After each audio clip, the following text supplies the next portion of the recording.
and welcome to another week of A Weasel, a Pickle, and Levi podcast with three guys chatting. We're live in studio this week from the top of Mount Rushmore. It's a gorgeous view. We're sitting on four great presidents' faces. It feels really good to be up here with the wind flowing through our locks, flowing through our naked faces. Parks, what's up? You know, I'm doing quite well. The breeze is especially prominent on my upper lip for some reason. Yeah, wow, that's really interesting statement there, Parks. I don't really get it, but we're really good at this. Should I announce something? Do you want to tell our listeners? It's pretty big news. I mean, you don't have to if you're not comfortable. It's pretty personal. It is. I won't go in depth. I'll just say that I'm just especially feeling more breezes on my upper lip right now. Very interesting choice of words there, Mark. Thank you for the news. You also look like an infant. What? Yeah. Your face looks like you're 6. The top of your head looks like you're 75.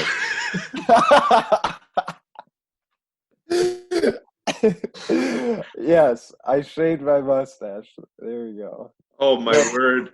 It's going to be back next I should week. preface, I'm going to have to go back and edit this podcast and preface the whole thing like, guys, you need to sit down before you start listening to this because you're going to be knocked off your feet with the big news we're dropping here. Exactly. Oh, yeah. Yeah. It is big. It was pretty life transforming for me. So. You did it because it's our 10th episode and you're celebrating, right? That is it. That's it. Yeah. 10th episode. Yep. Yeah, celebration. Mm-hmm. Oh boy. How much longer are we going to go with this, boys? I mean, 10 episodes. We're getting to the end of the rope, I think. Yeah. Really struggling for content and motivation at this point. Maybe we should ask the viewers for questions. A little Q&A on the Facebook page. Yeah. That is a good idea. Mm-hmm. Parks, you're a genius. Businessman, entrepreneur, incredible. Thank you. That would be fun. I would enjoy it, yes. You shave the mustache and you become a genius. That's been holding you back. That's it, yep. Yes. All right, boys. First, the Ask Reddit question. What is one profession where you don't ever want to hear them genuinely say, oops, on the job?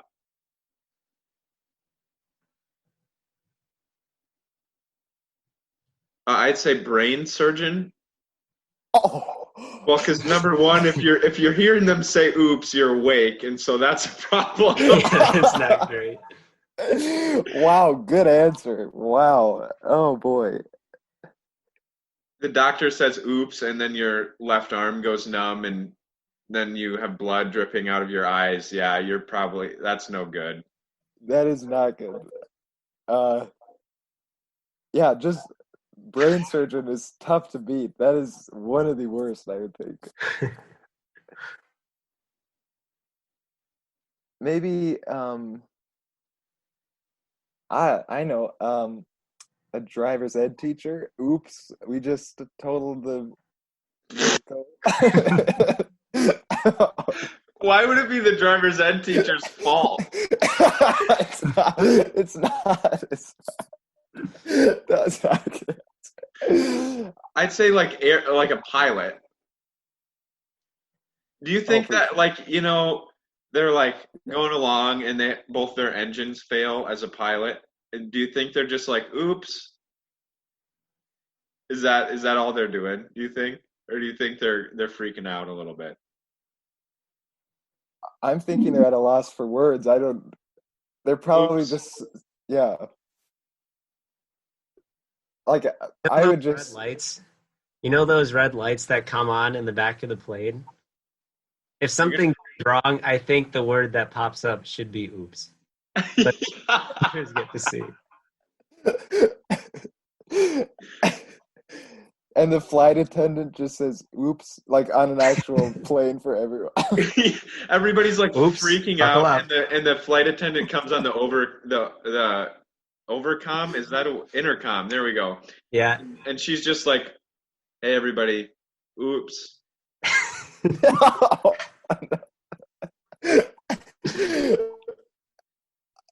And that's it. Like Yeah, nothing else. nothing else for like the next few hours. Oh no. Oh boy. I was thinking a dentist would be bad. I had some dental work done recently, and it was a little traumatic for me. So if he would have said "oops," I would have not been good. Brooks, did you hear any of that? You're like freezing. Oh, good. A little bit of technical difficulty on the program today.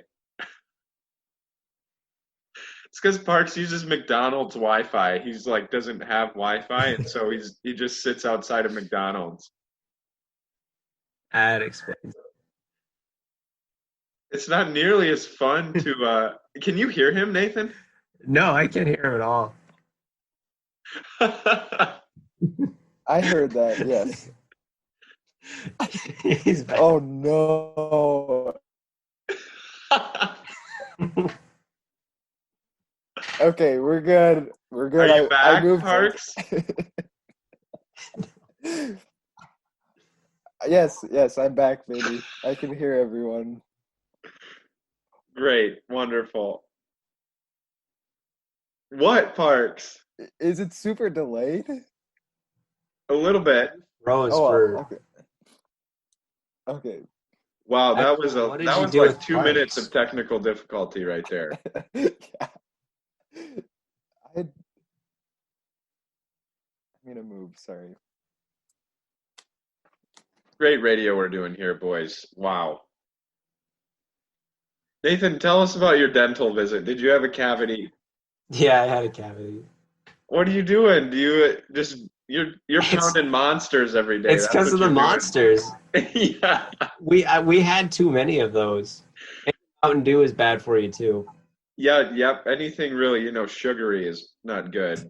Yeah, this guy like was interviewing me, so why do you think that you got these cavities? And like he's also like working on my mouth, so I'm trying my best to answer. But he's like, Yeah, I love those questions. monsters, I Yes. just like gave him a thumbs up. This week I had two energy drinks. I tried one from Rain called jalapeno strawberry. It was awful. Oh, that sounds gross. It was really gross. What? Jalapeno strawberry. It really did taste straight up like jalapenos. I'm not kidding. Oh, what? Is that a thing? Do people like that in their I don't in think their they do. soft drinks? Wait, They why did are you try psychopaths it? if they do. Because I thought, this sounds interesting. I like strawberries. I like jalapenos. I like energy drinks. What could go wrong? Right. Yeah, it sounds fine. Yeah. Don't I had some recommend it. deer sausage. It was Oh, that really sounds good. It great. was spicy, but it was good. Oh, that's I've never had deer before, so Yeah. I have not had deer. I've had frog legs. You have frog legs? Okay. I have consumed frog legs. They taste like chicken.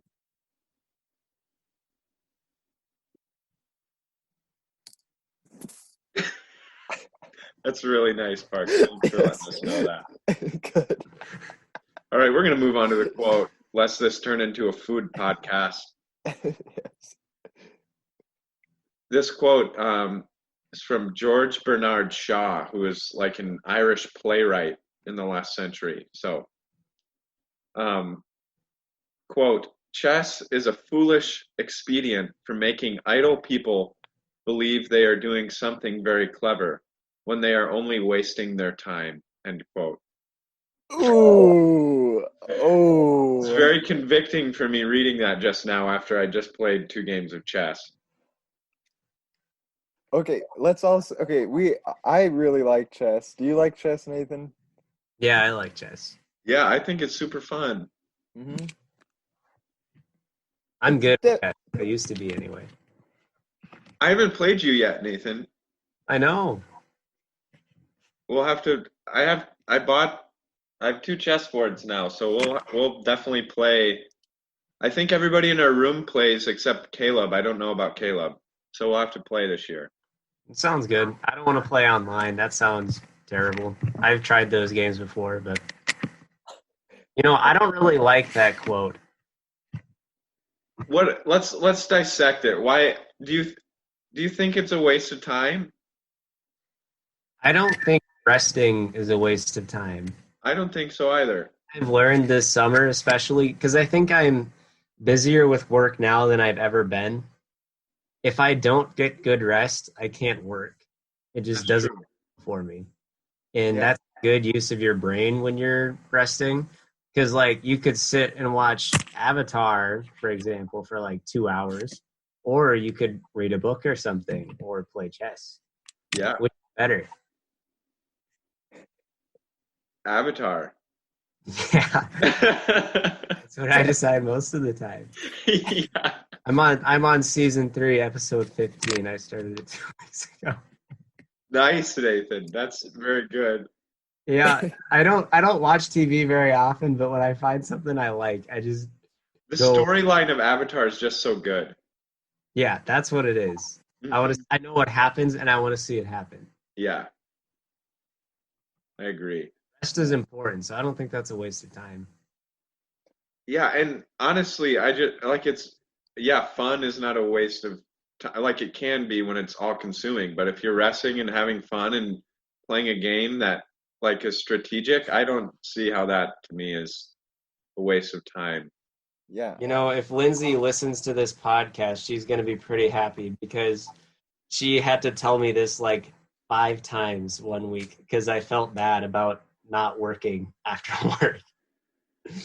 So, and then I thought it was funny that she was telling me, no, you need to stop working. And now I am, saying what she said. So, She's smart. not my Yes. wisdom. Oh, Nathan, wow. Like I don't have during the summer I don't feel the need to like continue working after I get off of a 9-hour day or whatever or 8-hour day. During school, I feel guilty way more. Oh, absolutely. Like I can tell you that our schoolwork is a lot heavier than what I'm doing right now. Yeah, Mhm. summer is even When with we the moved to online.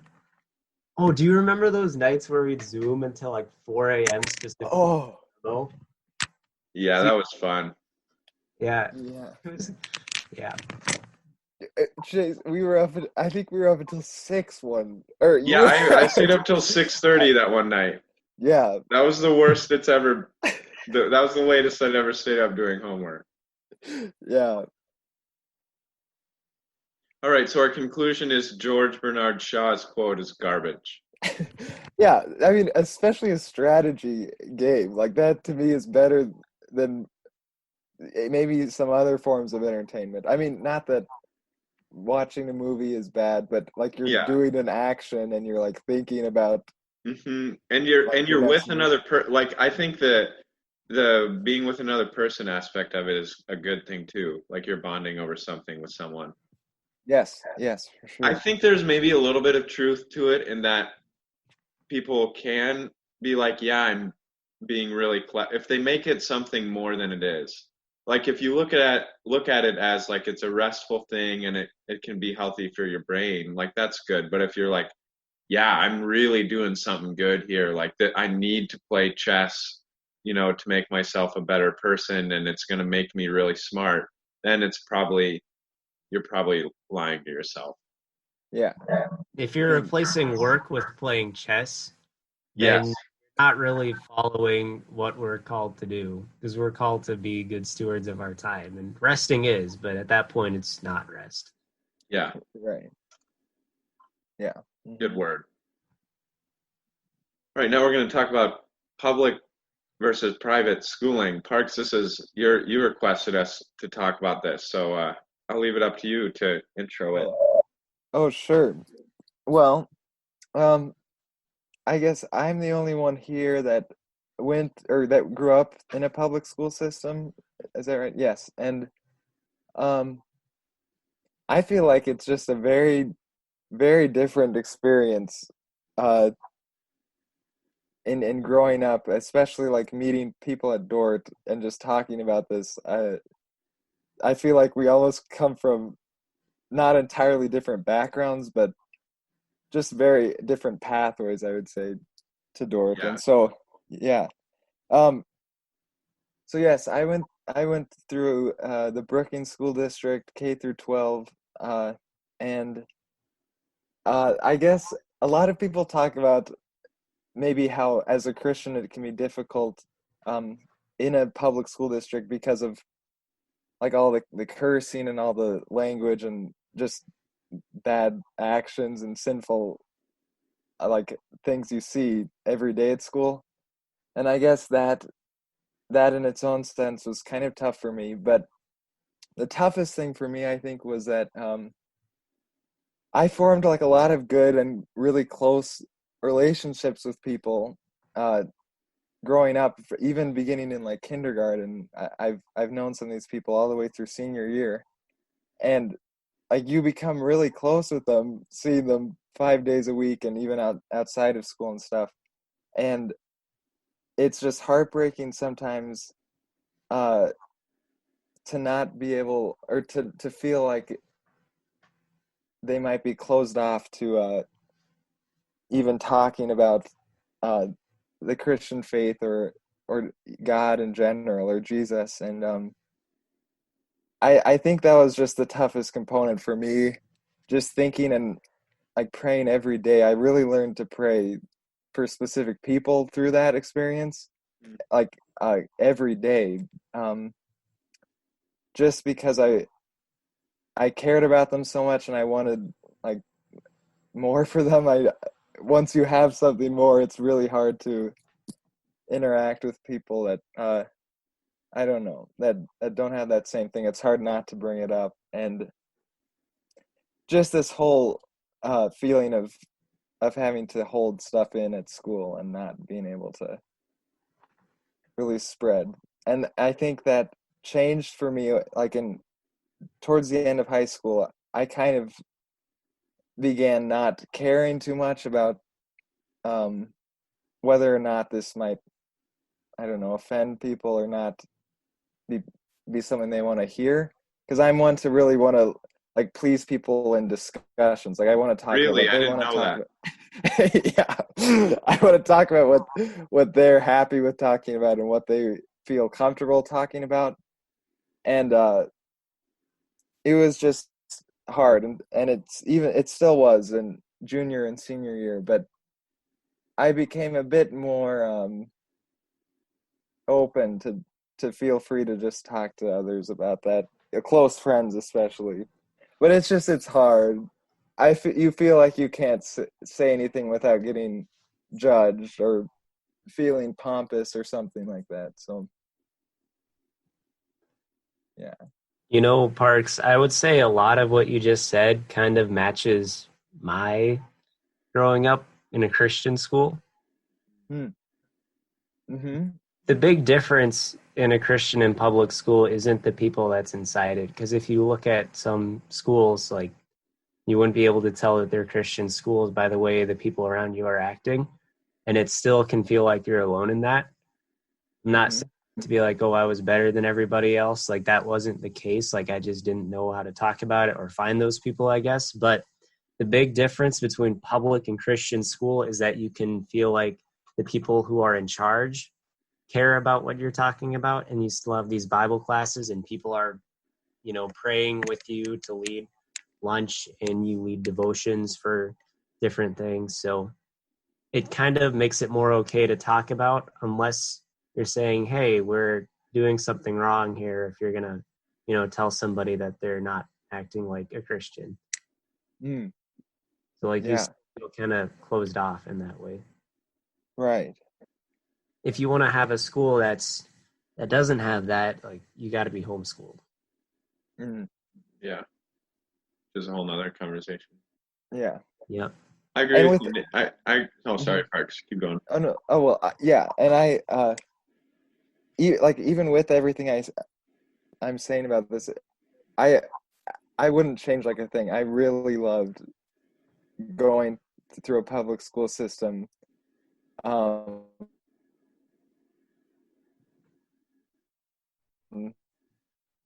Oh, good. but I would even feel like this. th- oh no, I would feel this way about like my teachers and stuff as well. Like I would care about them, and I knew like many were non-Christians as well. And like I had that same kind of feeling as I did with my peers towards like my teachers as well, which is weird to think about kind of, but yeah.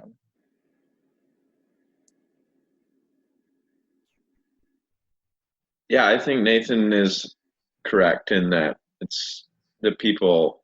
I mean, you're gonna have bad, bad people or whatever, like people who don't really care about their actions in both a public and a private school. And really, the big difference for me was what like getting taught from a Christian perspective and having Bible classes and stuff and having Christian teachers. I think that makes a difference.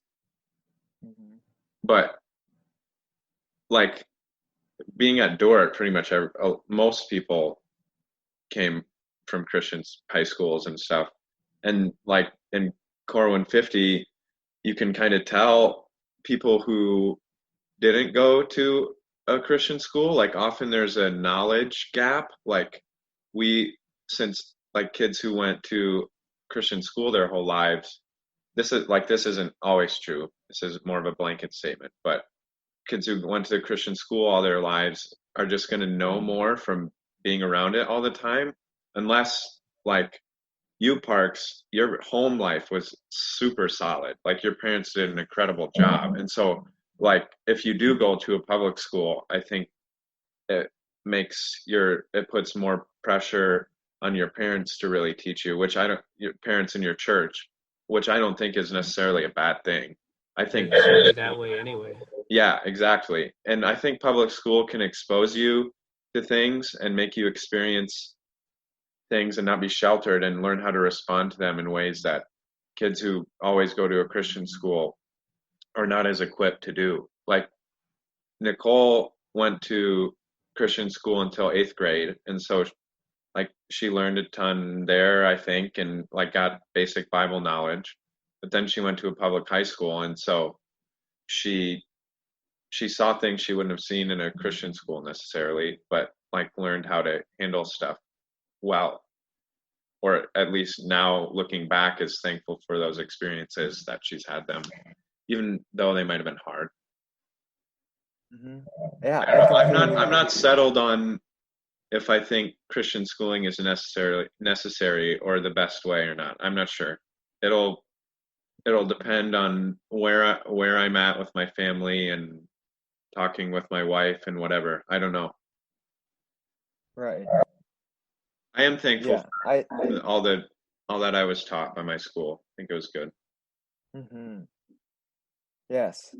I agree with what you said also. Like I appreciate having my eyes open kind of to this at an early just to kind of a secular Mhm. environment at an early age. Like that can be bad maybe for some people, but I found it very beneficial on my part because of It's because like my your home parents life. did a good job. Yeah, Hmm. that's huge. Yeah. Mhm.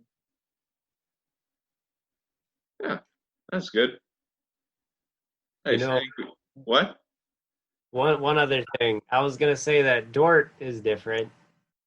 Like going to Dort, it's a Christian college, but a lot of people there actually act like it. So Yeah, that's really nice.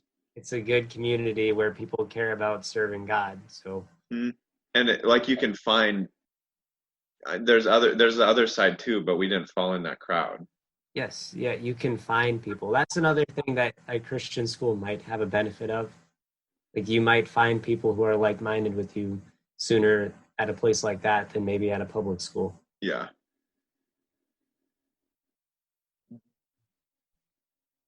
Yeah, both. I think both have their positives. I'm not sure. And yeah, Public you school's can cheaper. what?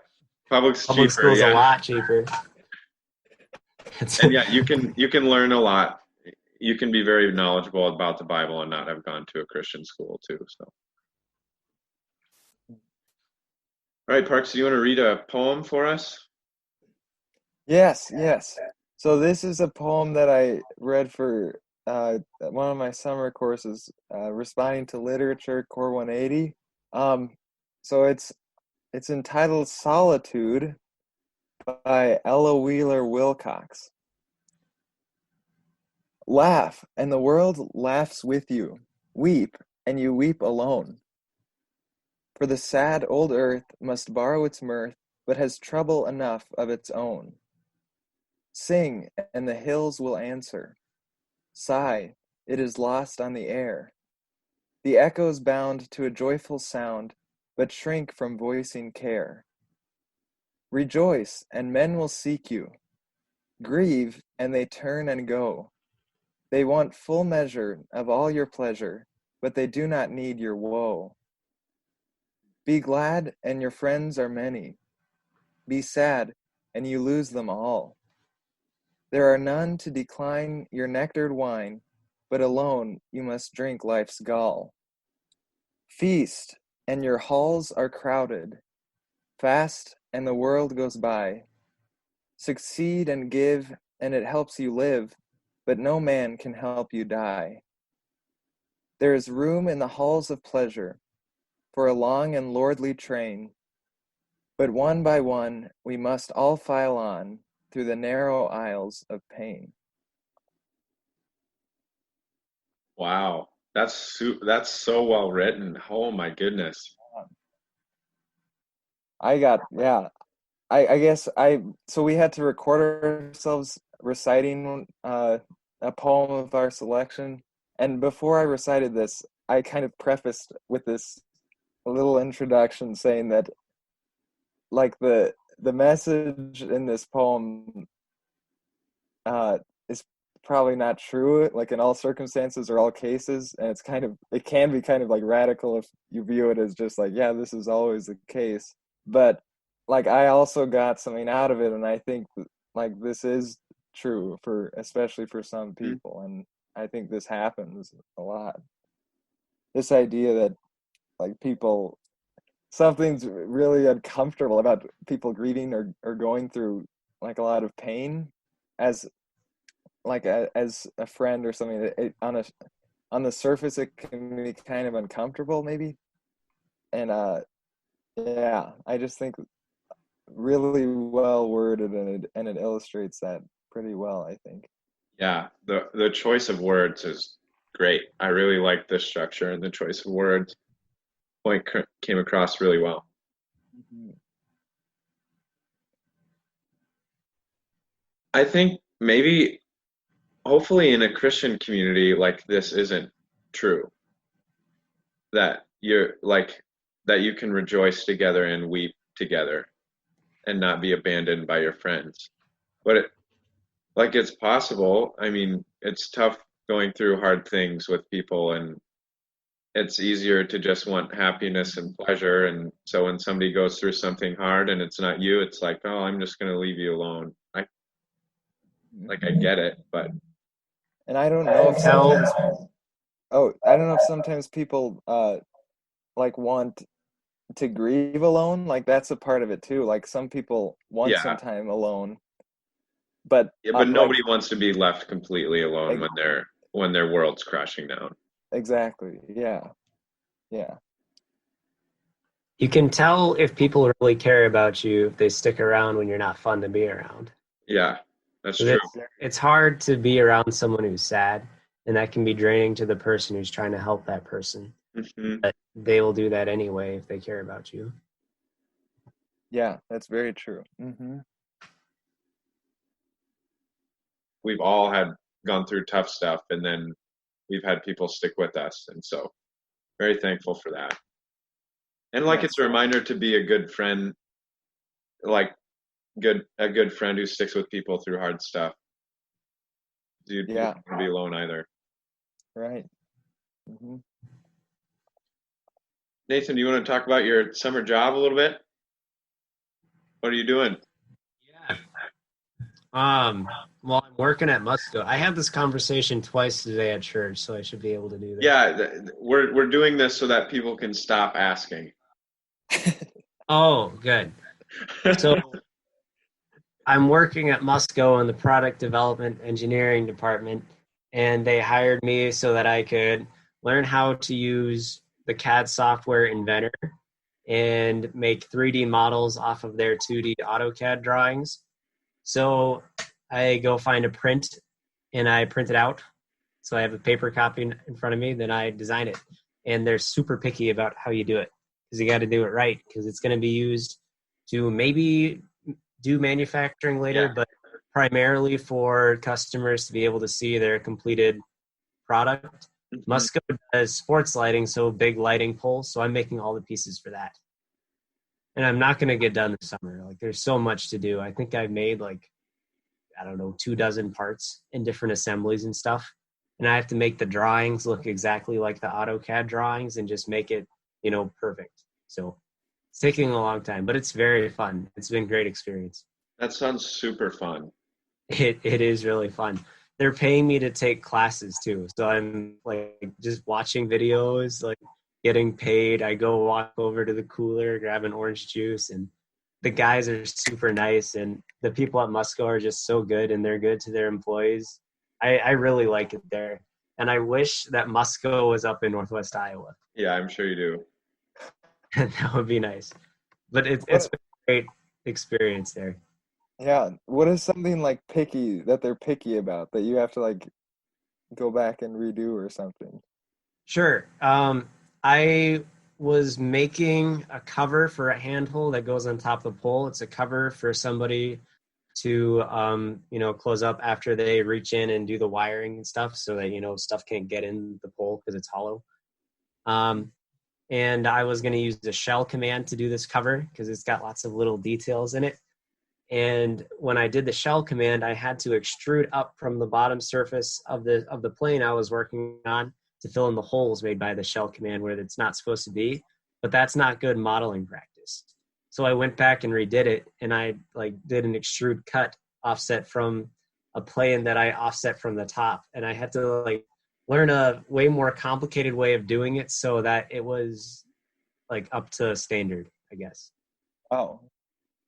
Okay. And then actually that didn't work because the precision of the program of Inventor wasn't good enough.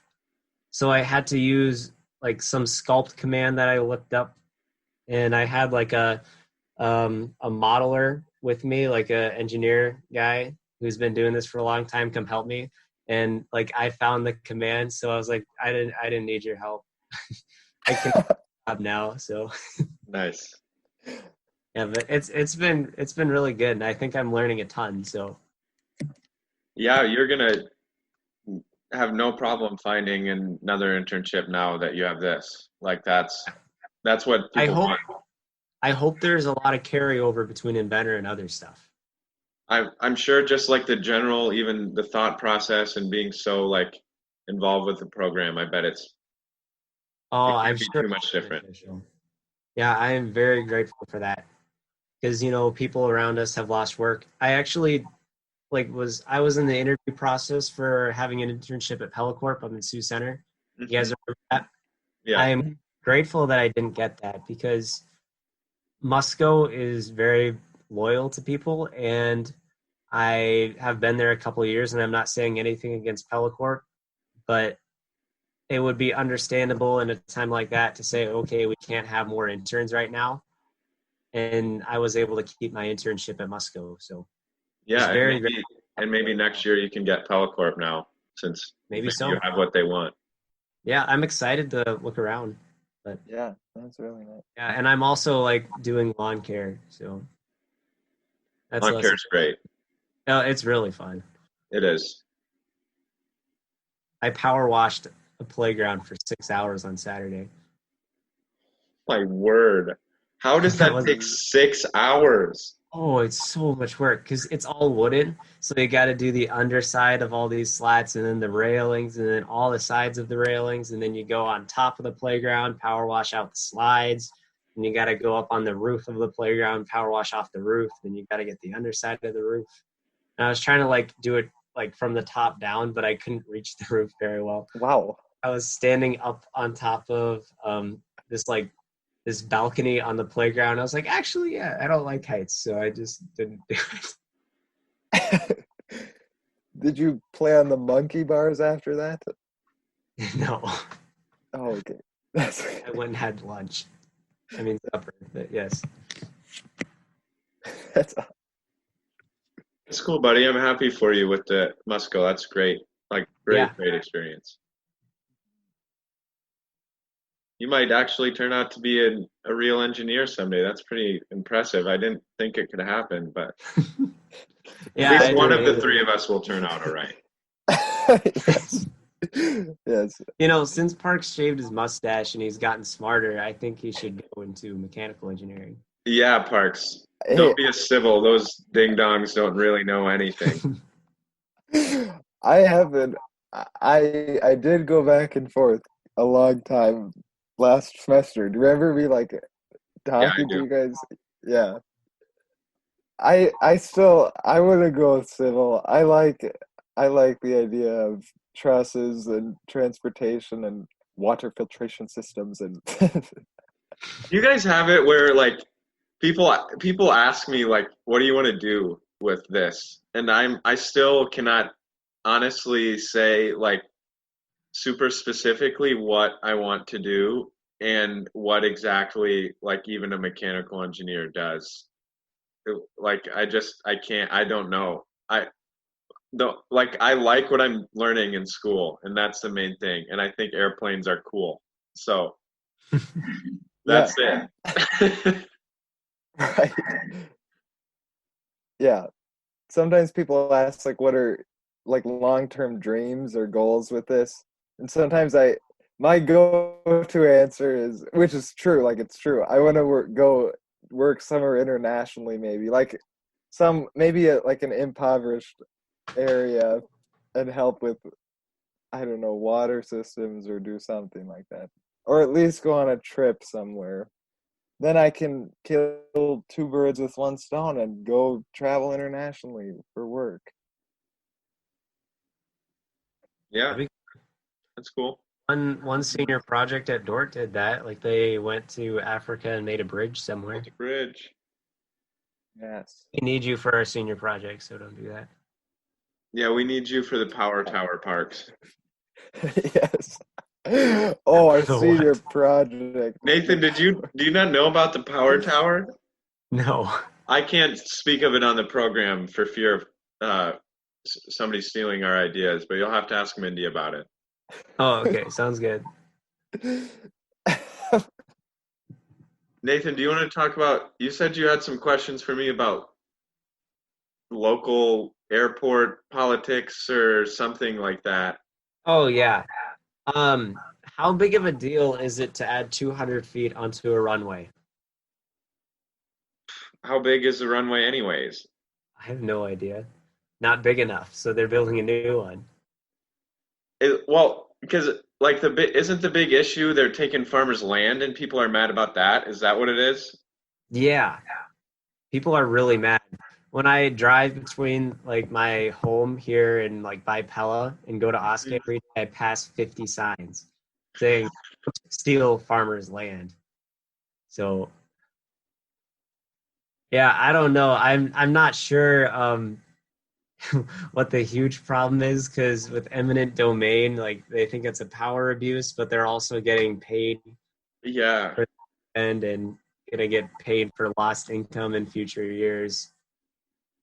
And I don't know, like, does it need to be done? Would be my question from a professional airport guy. Yeah, very professional. I know a lot of things. I mow the lawn. That's what I do. People like ask me what I do, and like I mentioned, I tow planes, but that's about 15% of the job, and then the other 85 is like I wipe counters and I do maintenance on the mower. Nice. Hey, that's important too. And That's I important. wash the planes. Yeah, yeah. Oh, yeah. You like mowing It's lawns? I do. I like that, but it's like, yeah, I'm thankful for a job. I'm not gonna whine on here. Yeah, so they have a airport already, Yeah, but they want to. Pella has an airport, and I think there is one in Oskaloosa County as well. and so they're combining them at a different location.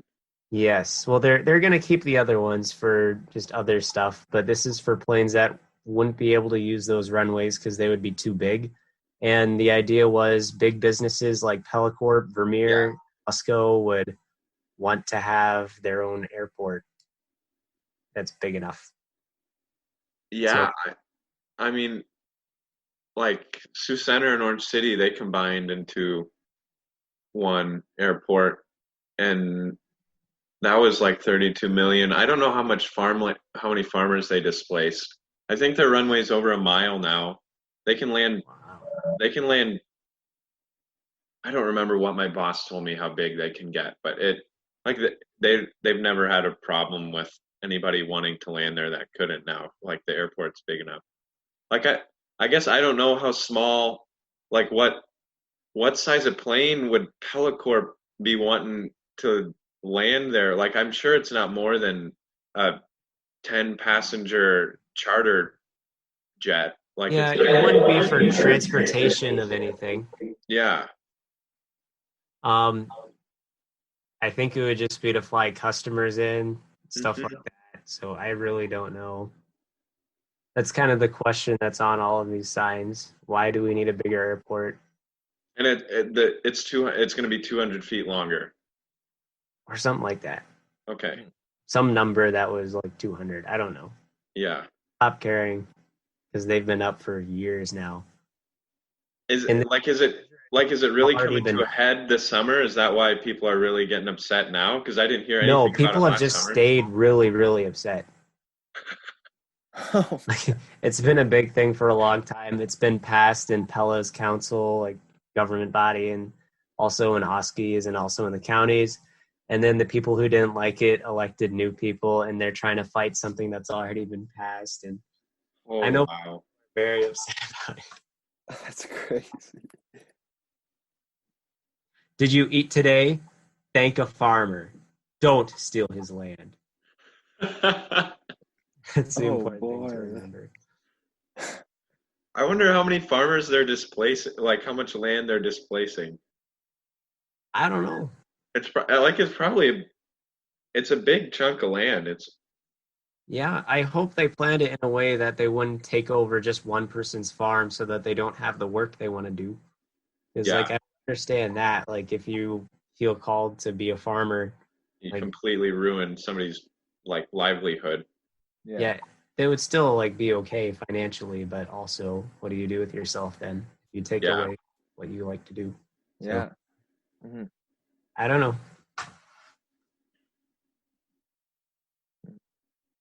I'm happy I don't have to make decisions like that. Oh, I know. Yeah. It's tough. Yeah. Well, boys, we've done what we always do in that we kind of swam through some topics half-heartedly and miserably. I'm just kidding. It was okay. It's also 10th nap episode, time. boys. It's nap time after episode 10. It really, podcasting. Once I started this gig, I had my head and my heart was full, but it takes a lot out of you. It's a tough business. It's very draining. Yes. Very, very draining. But Parks, now that you don't have a mustache, maybe we'll have new life. That's true. Vigor. We are Bigger. ready for episode 11. Yeah, we're gonna do a Q&A on Facebook. I'll post that today. That'd be sweet. Parks, you should share it on your own page. Sure. That would be very sweet. We should all change our profile pictures to like a quote that says like Weasel, Pickle, and Levi questionnaire. Like Yeah, yep. Sounds good. Thanks Yes. for that idea, Parks. Yeah. Yep. Well, And until next time.